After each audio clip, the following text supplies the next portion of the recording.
Hi friends, welcome to my YouTube channel Sanjay academy. Today we will discuss about circle. आज हम लोग circle के बारे में पढ़ने वाले हैं। देखिए, आप लोग जानते हैं सब कुछ है, हम भी सब कुछ जानते हैं, बस हमको आज ये देखना है कि हम सीटेट के लिए कैसे इसको अच्छे से ट्रिक लगा के कैसे याद कर सकते हैं जिससे हमारे क्वेश्चन बन जाए। जैसे मैंने एक सीटेट का जो आया हुआ क्वेश्चन यहाँ पर मेंशन किया है, पहले क्वेश्चन पढ़ लेते हैं। 7 मीटर चौड़े एक वृत्ताकार पथ की आंतरिक परिधि 440 मीटर है, तब बाहरी वृत्त की त्रिज्या होगी पाई बराबर 22/7। सीटेट जूनियर में पूछा गया था क्वेश्चन 2022 में, इसके ये ऑप्शन है। ठीक है, इंग्लिश में पढ़ देते हैं। मतलब जो पथ की जो आंतरिक है, इनर सरकमफेरेंस है, वो 440 मीटर है, तब इसकी जो आउटर रेडियस है वो फाइंड आउट करनी है। ये इसके ऑप्शन थे। देखिए, एक तो तरीका इसको ट्रिक से करने का, एक और ट्रेडिशनल मेथड से। तो पहले तो अगर आपको ट्रिक नहीं आती है कोई बात नहीं, तो पहले आप ट्रेडिशनल मेथड से किए जैसे करते हैं। देखिए, फिर हम इसकी आपको ट्रिक बताएंगे डायरेक्ट, बिना पेन का यूज किए। ऐसे ही देखते हैं, बिना पेन यूज करने का मतलब है कि बहुत कम कैलकुलेशन में ऐसे ही डायरेक्ट भी आपको जब प्रैक्टिस हो जाएगी तब हम कर लेंगे। ठीक है, कोई फेक वीडियो नहीं बना रहा हूँ, रियल में है, ट्रिक होती है इसकी, आपको बताएंगे। ठीक है, जिससे कि हम कम समय में, जो जूनियर का पेपर होता है मैथ साइंस में, नो डाउट बहुत ज्यादा टफ होता है। इसमें पासिंग जो होती है बहुत कम रहती है, क्योंकि इसमें लेंथी बहुत क्वेश्चन होते हैं, चाहे वो मैथ हो चाहे वो साइंस हो, किसी का भी हो। तो आज हम जानने की कोशिश करते हैं। उससे पहले हम समझ लेते हैं सर्किल के बारे में, वृत्त के बारे में। जैसा आप जानते हैं ठीक है, लेकिन बस उसको अप्लाई करना आना चाहिए। जैसे वृत्त है, तो वृत्त को पढ़ने से पहले हमको एक चीज जाननी होगी कि इस संसार में जो शेप्स होती हैं, शेप्स मीन्स आकृतियां। ठीक है, आकृतियां। इस संसार में दो प्रकार की आकृतियां पाई जाती हैं। कौन कौन सी? 2D और 3D। 2D कौन सी आकृतियां होती हैं? वे आकृतियां जिनकी केवल लंबाई हो और चौड़ाई हो, उनमें हाइट ना हो। 3D आकृतियां क्या होती है? जिनमें लंबाई भी हो और चौड़ाई भी हो और साथ ही साथ उनमें हाइट भी हो। डी फॉर होता है डायमेंशन। डायमेंशन का मतलब आयाम, कितने आयामी है पूछा जाता है इसे, कि जैसे सर्किल कितने आयामी है, कौन है, सिलेंडर है, प्रिज्म है, ट्रेपेजियम है। 3D का मतलब जिनमें लंबाई भी हो, चौड़ाई भी हो और जिनकी हाइट भी हो। तो देखिए, वैसे तो मैं आपको बता दूं, इस संसार में कोई भी ऐसी आकृति नहीं है जो 2D हो। क्यों? क्योंकि ऐसी कोई भी आकृति बन ही नहीं सकती कि जिसकी कुछ ना कुछ हाइट ना हो, कुछ ना कुछ हाइट हो, लंबाई भी है, चौड़ाई भी है, कुछ ना कुछ हाइट ना हो। लेकिन इतनी निग्जिबल होती है कि इसको निग्लेक्ट कर देते हैं फॉर सेक ऑफ कैलकुलेशन, तो इसलिए उनको 2D में रखा जाता है। जैसे ये मान लीजिए कड़ा है, ठीक है, तो जो 2D है, 2D में ही गिना जाता है सर्किल की आकृति का गोल हो। क्या इसकी चौड़ाई नहीं है? क्या इसकी मोटाई नहीं है? बिल्कुल है। तो ऐसी कोई भी, और वैसे सैद्धांतिक रूप से तो सर्किल ये होता है, ठीक है, लेकिन कुछ ना कुछ इसकी मोटाई रही होगी। तो इसलिए जो होती है, इन आकृतियों को क्या हम कहते हैं? 2D शेप्स कहते हैं। जैसे रेक्टेंगल है, 2D के पहले एग्जाम्पल देख लीजिए, आराम से समझिए। रेक्टेंगल, स्क्वायर, रोम्बस, ट्रेपिजम,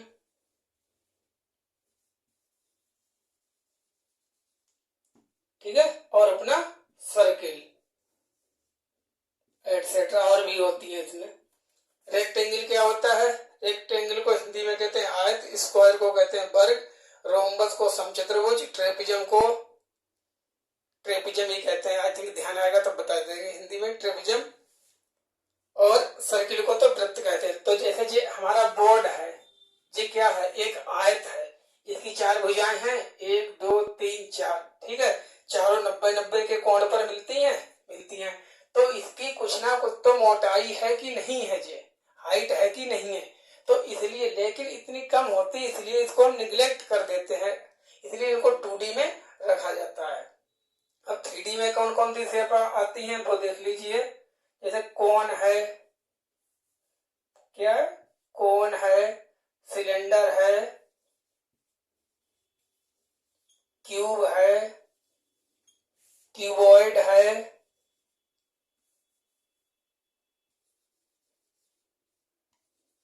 क्यूबॉइड है, प्रिज्म है, पिरामिड है, एटसेट्रा और भी होती है।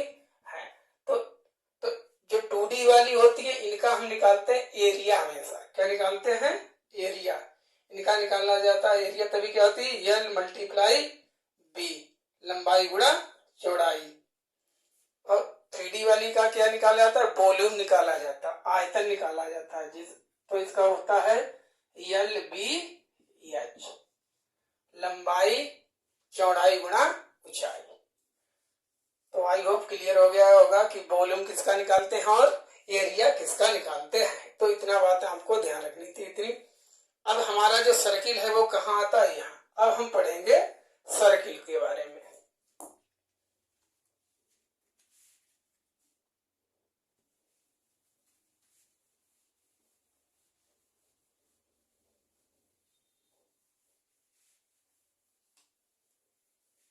अब हम पढ़ते हैं सर्किल के बारे में। सर्किल, ये लिखाई है सर्किल,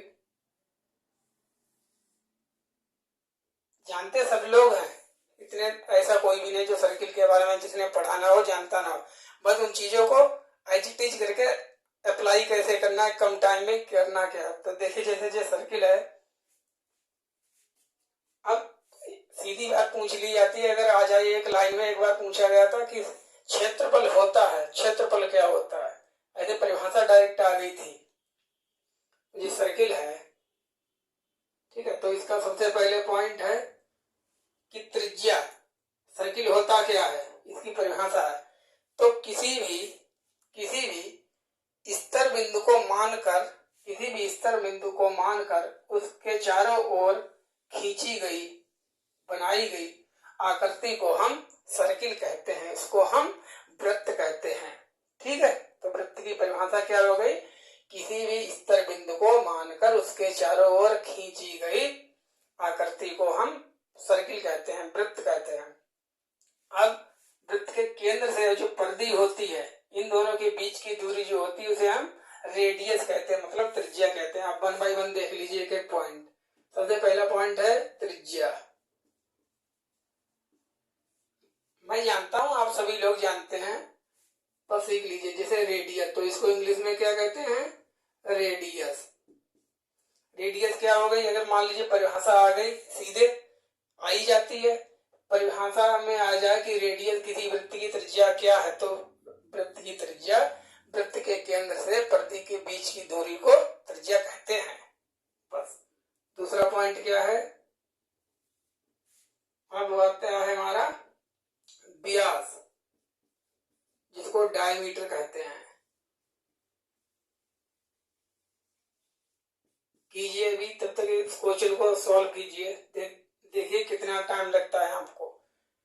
व्यास डायमीटर, ये क्या होता है, त्रिज्या के 2 गुना, या ऐसे कह दीजिए, व्यास की परिभाषा होती है वृत्त की वो लाइन जो 2 बिंदुओं को आपस में मिलाती है और केंद्र से होकर जाती है, उसे हम व्यास कहते हैं। यह त्रिज्या की 2 गुनी होती है। तो D बराबर 2R, या इसको ऐसे भी कह सकते हैं R बराबर D.2, मतलब रेडियस बराबर डायमीटर पॉइंट 2 होती है। थर्ड पॉइंट सबसे ज्यादा इंपॉर्टेंट है परिधि। परिधि या परिमाप, जिसको हम कहते हैं सरकमफेरेंस, सर्किल की लैंग्वेज में सरकमफेरेंस कहते हैं।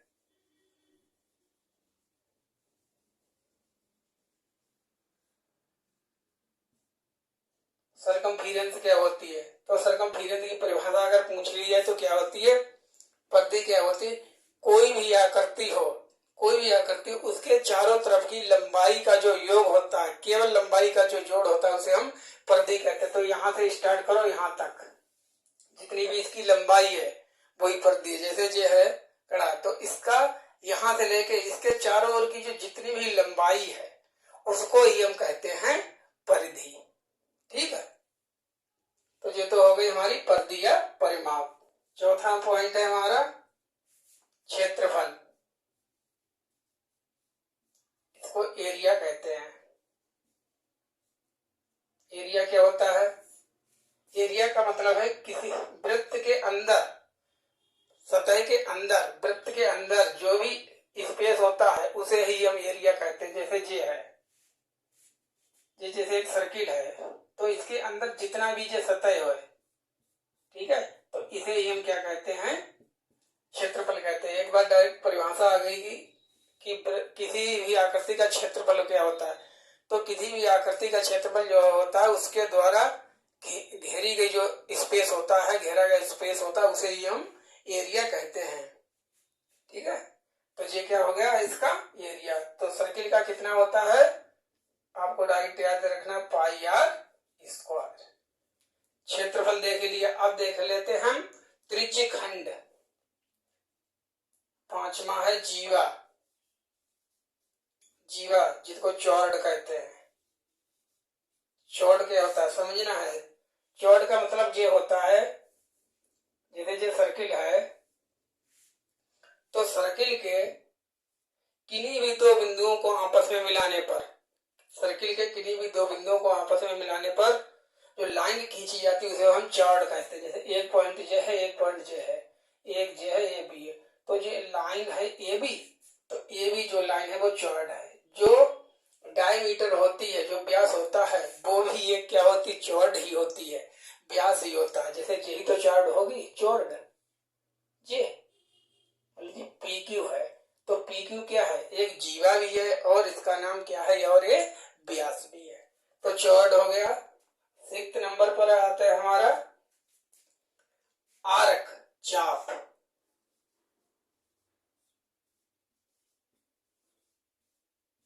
आर्क क्या होती है? जैसे सर्किल है,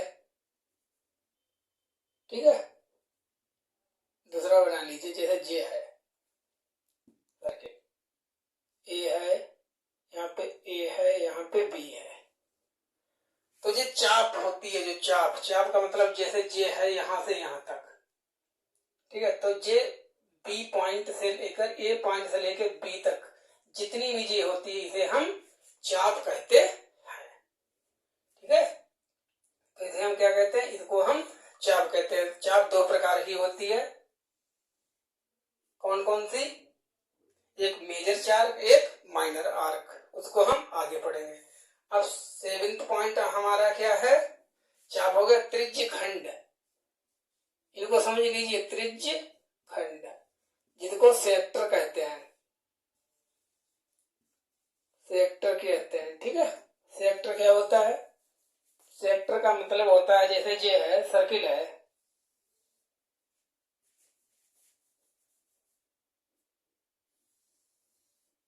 सर्किल है, तो सर्किल के ये तो हो गया ओरिजिन, ये हो गई।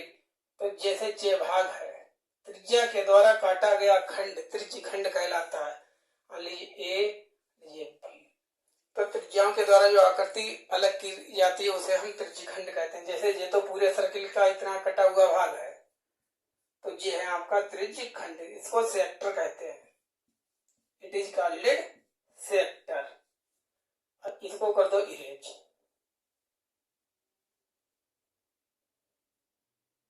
अब ये क्या है? ये पहले वाले वृत्त का क्या है? त्रिज्य खंड है। ठीक है, चलिए आज के लिए इतना ही। अब आते हैं अपने इधर, अब देखते हैं क्वेश्चन पर। हाँ, इससे पहले अभी रुक जाइए, अभी हम इसकी परिधि जो है सरकमफेरेंस परिमाप निकालना देखते हैं कि आधे सर्किल की परिमाप कितनी होगी, जो कि अभी आपने क्वेश्चन देखा था थंबनेल पर, वही देखिए। निकाल कीजिए कि परिधि क्या होती है, परिमाप क्या होती है। परिधि सरकमफीरेंस,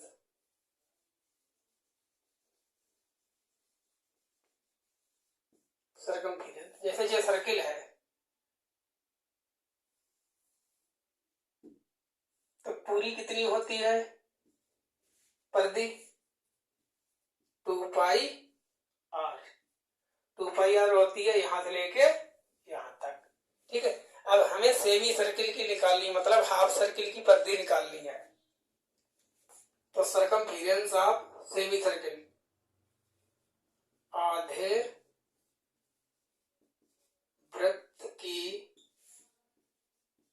परिधि, सेमी सर्किल,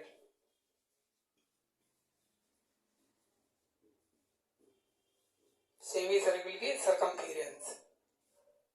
अब जैसे जे है, आधा सर्किल जे है, ठीक, ये मान लीजिए ये इसका ओरिजिन है, ये रेडियस है, एक ये रेडियस है, रेडियस ही तो है। अब निकालिए इसकी परिधि, परिधि कितनी होती है, परिधि की परिभाषा क्या होती है, किसी भी आकृति के चारों तरफ की लंबाई का योग, किसी भी आकृति के चारों तरफ की लंबाई के जोड़ को हम उसकी परिधि कहते हैं। तो आधा वृत्त है तो पहले तो इसकी कितनी हो जाएगी, आधी हो जाएगी, 2πr की आधी हो जाएगी। ठीक है, यहां से लेके यहां तक। अच्छा ये बताइए, चारों ओर की लंबाई का जोड़ होता है तो इसका भी तो जोड़ होगा, बिल्कुल होगा। कितनी आर है, 2 आर है, एक आर रेडियस और एक जे रेडियस है, तो 2 रेडियस है, तभी तो चारों तरफ की लंबाई का जोड़ होगा। तो प्लस आर बराबर 2 से 2 कैंसिल कर दीजिए, πr प्लस 2r, इसमें r कॉमन कर लीजिए तो पाई प्लस 2, इतनी होती है। अब इस प्रकार से किसी भी आकृति की है, मैं आपके लिए क्वेश्चन दे रहा हूं, आप बताना कमेंट करके, इस आकृति की परिधि कितनी होगी, सरकमफीरेंस इसकी कितनी होगी। इसकी आपको क्या बतानी है, इसकी आपको परिधि बतानी है, सेमी सर्किल तो हो गया, अब इसकी आपको परिधि बतानी है। चलिए ठीक, अब आते हैं हम अपने क्वेश्चन पर। देखिए खेल है, अगर इस क्वेश्चन को करना, ऐसा कोई भी नहीं है आप लोगों में से जो इस क्वेश्चन का आंसर ना कर ले, सभी कर लेंगे, कोई कठिन नहीं है, बहुत इजी क्वेश्चन है। बट बात आती है टाइम की, कम टाइम में कितनी जल्दी इसको करें। तो जैसे ये है, देखिए डायरेक्ट जो पहले करके आपको दिखा देते हैं, पहले डायरेक्ट कर लेते हैं, पहले करते हैं ऐसे ट्रेडिशनल मेथड से जैसे सभी लोग करते हैं। ये 7 मीटर चौड़े है, ऐसे बना लीजिए,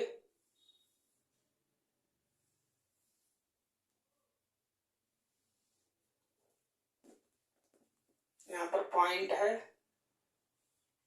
ठीक है, ये O है, ये R1 है, ये हमारी R2 है।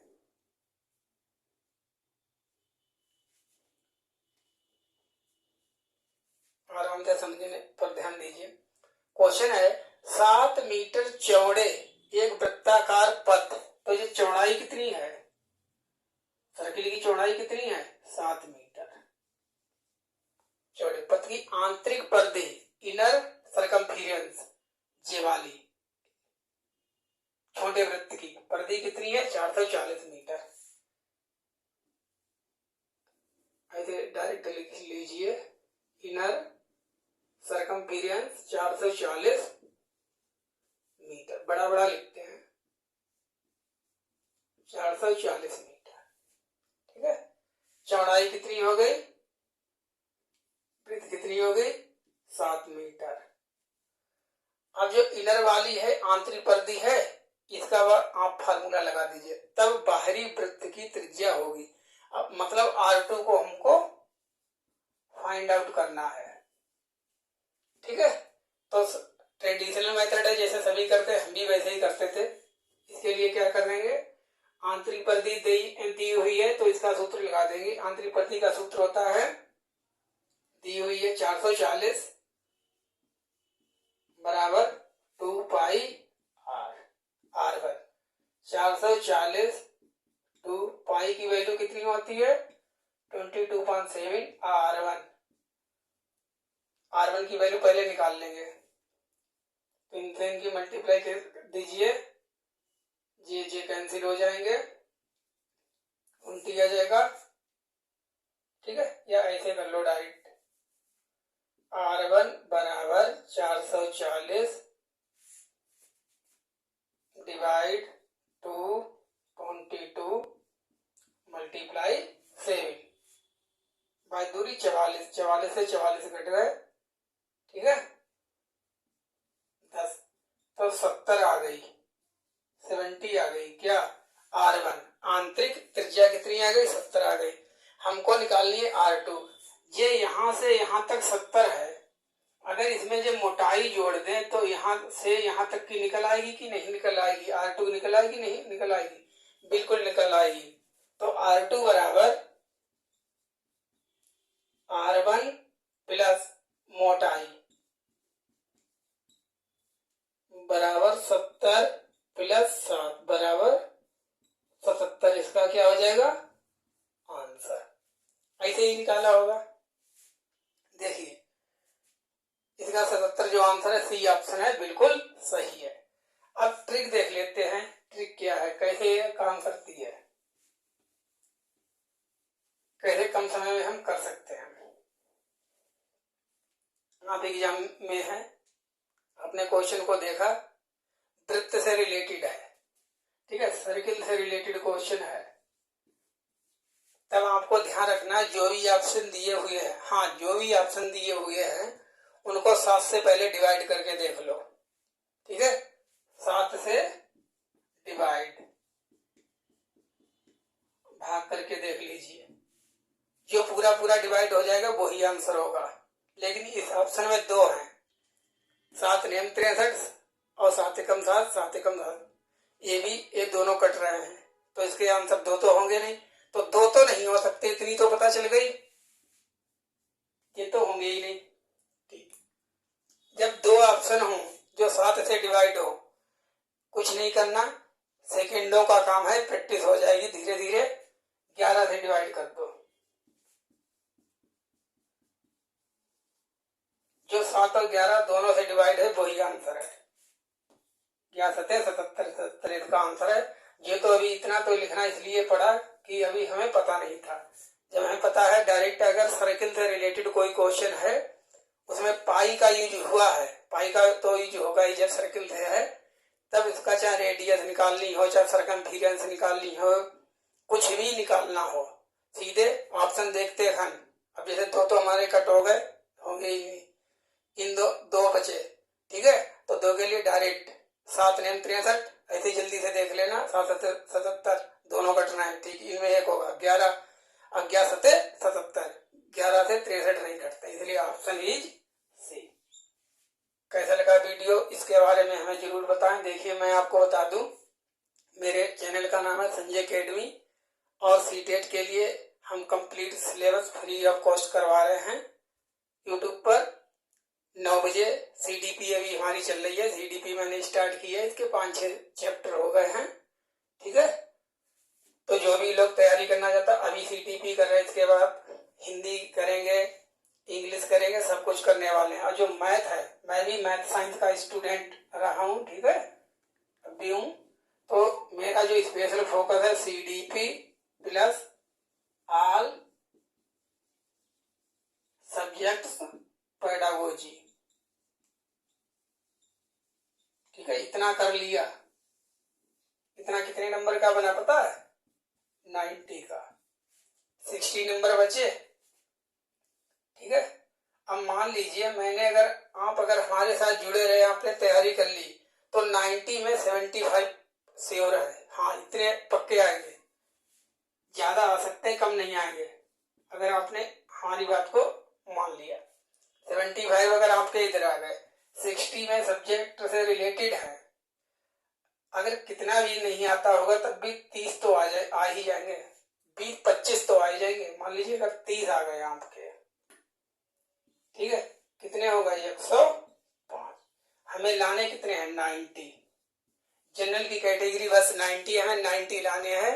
किसी भी स्टेट हो कहीं भी हो आप सभी के लिए एलिजिबल हो जाएंगे। तो हमारा मेन फोकस इस पर रहेगा। आज तो मैंने ये सर्किल पढ़ाया केवल आपको, बहुत कम ओवरव्यू दिया। इसके बाद हम सब कुछ कंप्लीट करने वाले हैं। तो क्लास कैसी लगी इसके बारे में हमें अपनी राय जरूर दें, जरूर बताएं। ठीक है, और इस टाइप का कोई भी क्वेश्चन कैसा हो आप कमेंट बॉक्स में लिख देना। ठीक है, और ये ट्रिक कभी भी फेल नहीं होगी, ये भी बता दें 100% कारगर है। बहुत लेंथी क्वेश्चन के लिए भी अभी हम आपको बताएंगे। कोन है, सिलेंडर है, हेमिस्फीयर है, प्रिज्म है, कुछ भी हो, ठीक है, उसके सभी के लिए बहुत लंबे क्वेश्चन होते हैं। पहले हम भी ऐसे ही करते थे, बस उनकी आपको ट्रिक पता होनी चाहिए। जैसे कौन है, कौन का भी आंसर ऐसे निकलेगा, सिलेंडर है, कौन है, सिलेंडर है, स्पेयर है, सभी के लिए अलग से हम लोग बात करेंगे। चलिए, thank you for watching my video. यहीं पर अपनी क्लास को स्टार्ट करते हैं, कंप्लीट करते हैं।